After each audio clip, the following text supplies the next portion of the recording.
High, কেমন আছো সবাই? আশা করি সবাই ভালো আছো। আজকে তোমাদের সঙ্গে শেয়ার করব একটা ভীষণই সুন্দর ভিডিও। আশা করি তোমাদের সবারই ভালো লাগবে।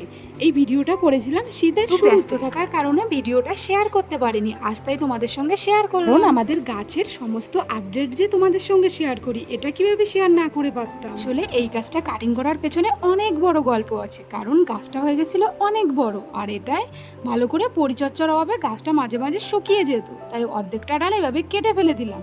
কেটে ফেলে দেওয়ার পরে ফাঙ্গিসাইড দিয়ে দেব। বন্ধুরা, তোমরা অনেকেই আমার বাড়ি কোথায় সেটা জিজ্ঞাসা করছো, কিন্তু আমার পরিবারটা তো এখনো খুবই ছোট, আর একটু বড় হোক। মিনিমাম 1-1.5 মাস অপেক্ষা করি 50,000 সাবস্ক্রাইবার হলেই তোমাদের সঙ্গে আমার বাড়ি কোথায় সেটা শেয়ার করব। তোমাদের মনে আমাকে নিয়ে যত রকমের প্রশ্ন আছে সমস্ত প্রশ্নের উত্তর দেবো। তোমরা আমাকে এত ভালোবাসো, আমারও তো কিছু দিতে ইচ্ছা করে তোমাদের, তাই এতদিনে তোমাদের জন্য গাছ রেডি করতে লাগি, যাতে তোমরা গাছগুলো নিয়ে যেতে পারো। বন্ধুরা, তোমাদের ভরসায় স্বপ্ন দেখছি, স্বপ্ন সত্যি করার জন্য যেন খুব তাড়াতাড়ি 50,000 সাবস্ক্রাইবার সম্পূর্ণ সাপোর্ট করো।